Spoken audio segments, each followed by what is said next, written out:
نائلہ ان کے کمرے میں چلی آئیں تو آئمہ پوچھ بھی نہ سکیں کون ہے وہ خوش قسمت، اور وہ بنا پوچھے بتانے لگی گھر بھر کا سب سے بڑا بیٹا ہے نعیم، اس لیے باقی سب کے فرض سے عہدہ برا ہونے کے لیے ہم نے چاند رات کو نکاح اور رخصتی رکھ دی ہے۔ عید کے دن ولیمہ کیسا رہے گا؟ آپ نے منگنی میں مجھے بلایا تک نہیں بھابھی، وہ ان کی سنے بغیر شکوہ کر رہی تھی۔ نائلہ بھابھی ہنسنے لگی، بی بی کہاں کی منگنی، کیسی منگنی، بس لڑکی دیکھی، اماں بابا سے بات طے کر لی۔ بھائی لڑکی ہے کہ ہیرا، اور ایسا ہیرا میں ہرگز اپنے ہاتھ سے نکلنے نہیں دینا چاہتی تھی۔ کیا چاند اور سورج کی جوڑی ہے ماشاءاللہ میرے بیٹے اور ہونے والی بہو کی۔ لیکن بے فکر رہو، منگنی کے بعد پکی کرنے کے تمام ارمان نکاح اور رخصتی میں پورے کروں گی، تم میری مدد کرو گی نا؟ کیوں نہیں بھابھی، آئمہ نے دل کی تڑپ چھپائی اور دل لگا کر بھابھی کے ساتھ دلہن کی ایک ایک چیز چاؤ سے خریدی۔ نائلہ بھابھی بھی ہر چیز خریدتے وقت پہلے آئمہ کی رائے پوچھتی، بار بار یہی کہتی، بھائی آئمہ جو سوٹ تم پسند کرو گی میں تو بہو کے لیے وہی لوں گی، آئمہ جوتے پسند کرو، آئمہ بیوٹی پارلر کا بتاؤ۔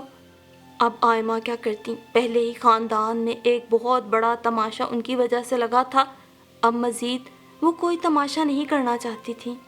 اگر انہیں وقت گزرنے کے بعد احساس ہوا تھا کہ نعیم ہر لحاظ سے الماس کے لیے بنا تھا تو اب وہ کچھ بھی کرتی، گیا وقت واپس نہیں آ سکتا تھا، اور ایک دفعہ جو ذلت وہ اٹھا چکی تھی اب دوبارہ سے نعیم کی خوشیوں میں کسی طرح کا بھی رنگ میں بھنگ نہیں ڈالنا چاہتی تھی۔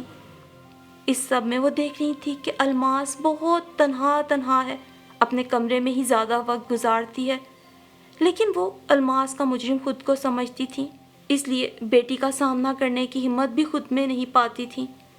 پھر چاند رات تھی جب ایک ہال میں نعیم کے ہمراہ وہ لڑکی گھونگھٹ نکالے بیٹھی تھی جسے ان کی بیٹی پہ ترجیح دی گئی تھی۔ نکاح بھی ہو چکا تھا مگر وہ اپنی الماس کا غم سوچ کر ہر طرف سے منہ موڑے بیٹھی تھی۔ الماس بھی صبح سے کمرہ بند کیے بیٹھی تھی، نہال کو ہی اس نے بتا دیا تھا کہ وہ شادی میں شرکت نہیں کرے گی، سو اس پہ زور نہ ڈالا جائے۔ آئمہ تو خود شرمندہ تھی، بیٹی کا سامنا یا اصرار کیسے کرتی، سو اس وقت بھی بیٹھی ملول سی بیٹی کے بارے میں سوچ رہی تھی کہ منہ دکھائی کی رسم میں نہال نے انہیں پکارا، آئمہ چلو بھائی، بیٹی کو رخصت نہیں کرنا کیا؟ بھلا میں کیوں کروں گی، بلائیں بچی کی ماں کو۔ ارے تو الماس کی ماں کوئی اور محترمہ ہے، مگر مجھے تو آج تک خبر نہ ہوئی، کہاں ہے بھائی وہ دوسری مہلکہ جو آپ کی طرح ہنسی ہیں؟ انہوں نے سنا اور دوڑتی ہوئی اسٹیج پہ جا پہنچی۔ نہال نے الماس کا گھونگھٹ الٹ دیا تھا، الماس تم تو گھر میں رک رہی تھی، تم تو شادی میں نہیں آ رہی تھی دلہن کا استقبال کرنے کے لیے؟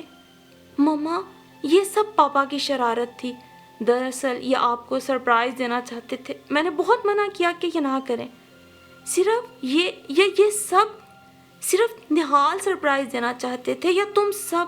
آئمہ روٹنے لگی، اتنے دنوں کی ٹینشن، دلگیری، بیٹی سے آنکھ نہ ملا پانے کا دکھ یاد کر کے تب گئیں تو نائلہ نے باہیں گلے میں حمال کر دی، پھر جذب سے کہا، آئمہ تمہیں لگتا تھا میرے نعیم کے گھر کو بسانے کے لیے الماس سے اچھی لڑکی کہیں مل سکتی ہے مجھے، اور تمہیں کیوں نہیں پتا ہر چیز لڑکی کی میں نے تمہاری پسند سے خریدی ہے۔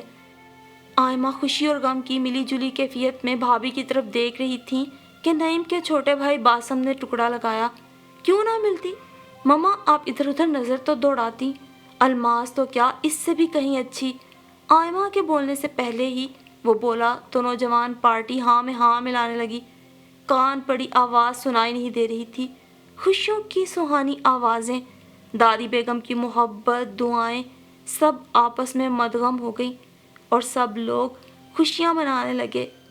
اگرچہ سب سے زیادہ خوش تو نعیم اور الماس ہی تھے مگر ان سے بھی زیادہ خوش وہاں موجود آئمہ تھیں، آئمہ نہال جو آج تک خود کو مجرم سمجھے پھر رہی تھی، اپنے سر پہ کندھوں پہ جیسے ندامت کا پہاڑ جیسا بوجھ انہوں نے اٹھایا ہوا تھا، بہت نادم اور خوش سی دادی جان کے پاس آ کر بیٹھ گئی تھی، ان کے کندھے پہ سر رکھ کر آئمہ نے اظہار کیا تھا، وہ اظہار جو آج تک اپنی کم ظرفی کے باعث وہ دادی جان سے نہیں کر پائی تھی۔ مجھے معاف کر دیجیے گا دادی جان، بے شک سارا قصور میرا ہی ہے۔ بس میکے میں سب سے بڑی تھی تو ہمیشہ یہ لگا کہ فیصلے کا اختیار مجھے ہی ہونا چاہیے، لیکن یقین مانیے اگر آپ نہ ہوتی تو شاید میں اپنی زندگی کی بہت سی آسان چیزوں کو بھی اپنے لیے مشکل بنا لیتی۔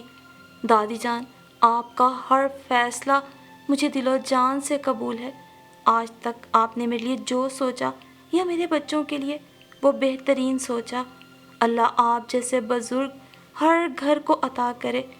بے شک آپ جیسے بزرگ ہی گھر کے وہ روشن چراغ ہوتے ہیں جو ہم جیسے چھوٹوں کی زندگیوں میں آئے اندھیروں کو اپنی دانائی، بصیرت اور حکمت عملی سے روشن کر دیا کرتے ہیں۔ اللہ ہر گھر کے بزرگ کو لمبی اور صحت والی زندگی عطا فرمائے اور اس گھر کے چھوٹوں کو اپنے بزرگ کی قدر کرنے کی توفیق عطا فرمائے۔ آمین ثم آمین۔